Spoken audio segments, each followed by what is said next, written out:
यह कहानी एक ऐसी औरत की है जिसको गांव वालों ने जिंदा जला दिया था। वह औरत बहुत मददगार और दयालु थी, फिर भी लोगों ने उसे जिंदा आग में जला दिया था। पर ये सब आगे जानने के लिए इस कहानी को शुरू से आपको देखना पड़ेगा। तो चलते इस कहानी को शुरू करते। एक जंगल के किनारे बिल बसा था एक गांव। दिन में सब कुछ सामान्य लगता था। खेतों में लहलहाती फसलें, कच्चे रास्तों पर दौड़ते बच्चे और घरों के बाहर बैठकर बातें करती औरतें। हंसी, आवाजें और जिंदगी बिल्कुल आम। लेकिन जैसे ही सूरज ढलता, गांव की हवा बदल जाती थी। आवाजें सब धीमी हो जाती, लोगों के चेहरों पर गंभीर हो जाते और जंगल जैसे सांस लेने लगता हो ऐसा लगता। शाम होते ही लोग जल्दी जल्दी अपने दरवाजे बंद कर लेते। बुजुर्ग लोग दिए जला लेते और बच्चों को सख्त इजाजत दी जाती, बिना पूछे बाहर नहीं जाना, क्योंकि काम में एक बात सालों से दोहराई जाती थी। रात को जंगल जागता है और अगर कभी जंगल से रोशनी दिखे तो देखना मत, पीछे मत जाना, क्योंकि वो डायन का सलावा होता है। उसी काम में एक आरती नाम की लड़की आई थी। वह 19 साल की एक लड़की थी, शहर में पली बड़ी, पढ़ाई में तेज और हर बात का जवाब तर्क और लॉजिक से देने वाली। छुट्टियों में वह अपने रिश्तेदारों के पास इस गांव आई थी। गांव उसे अच्छा लगता था, शांति, हवा और रात का सन्नाटा। लेकिन गांव वालों के डर उसे बस खाने लगते। वह हंसते हुए कहती, डायन, आत्मा, सलावा, ये सब पुराने जमाने की बातें हैं। गांव वाले कुछ नहीं कहते, बस उसकी तरफ देखते और धीरे से बोलते, बेटी, रात को बाहर मत जाना। उनकी आंखों में डर होता था, ऐसा डर जो कहानियों से नहीं आता बल्कि अनुभव से आता है। उसी दिन मौसम अजीब था, बिना वजह ठंड, हवा में नमी और आसमान इतना नीचे जैसे सिर पर आग गिरने वाला हो। रात करीब 9 बजे पूरे गांव की बिजली चली गई। अंधेरा इतना गहरा हो गया कि हाथ को हाथ नहीं सूझ रहा था। आरती छत पर चली गई। उसे अंधेरा बहुत पसंद था, शांति भी पसंद थी। चारों तरफ सन्नाटा था, सिर्फ हवा की आवाज। तभी उसकी नजर जंगल की एक तरफ गई, जहां पर जंगल के अंदर पेड़ों के बीच एक हल्की नीली रोशनी, वह स्थिर नहीं थी, धीरे धीरे हिल रही थी, जैसे किसी ने लालटेन हवा में टांग रखी हो। आरती को अजीब लगा, डर नहीं लगा, बस जानने की जिज्ञासा थी। तभी उसके कानों में एक आवाज गूंजी, बेटी, इधर आ। आवाज बहुत अपनी सी थी, ममता से भरी थी। आरती का दिल तेज धड़कने लगा, फिर भी उसके पैर आगे बढ़ गए।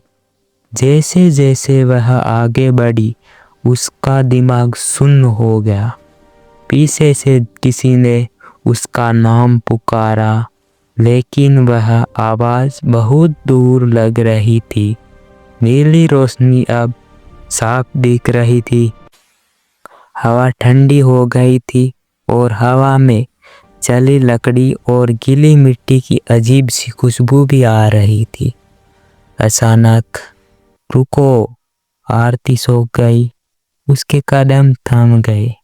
उसके सामने एक नीले रंग का गोल सा शरीर था, सफेद चेहरा, गले में घंटी। वह और कोई नहीं, डोरेमोन था, लेकिन वह मुस्कुरा नहीं रहा था। उसकी आंखें गंभीर थी। यह खेल नहीं है, डोरेमोन ने बोला, और तुम बहुत बड़ी मुसीबत में हो आरती।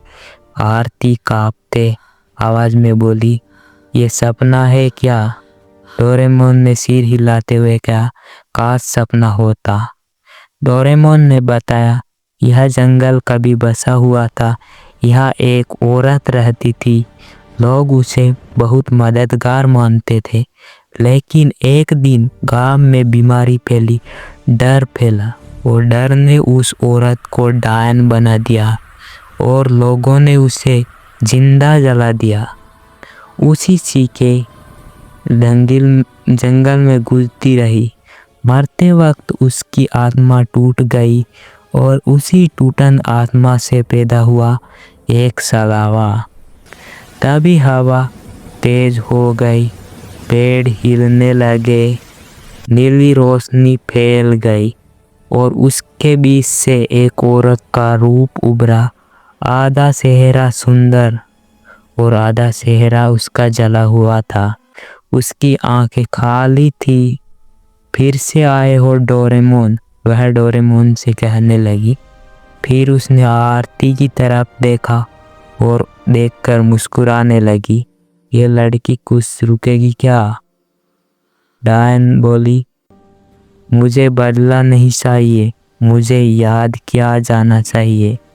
मेरी कहानी दुनिया तक पहुंचा दे तो मैं तुझे छोड़ दूंगी। आरती रो रही थी लेकिन भागी नहीं। वो साहस से डोरेमोन ने अपने बैग से एक टाइम रिकॉर्डर निकाला। रिकॉर्डर चालू होते ही जंगल बदल गया। आग, चीखे, भीड़, एक औरत जल रही थी और लोग चुपचाप खड़े थे। फिर क्या, सुबह हुई, जंगल शांत था।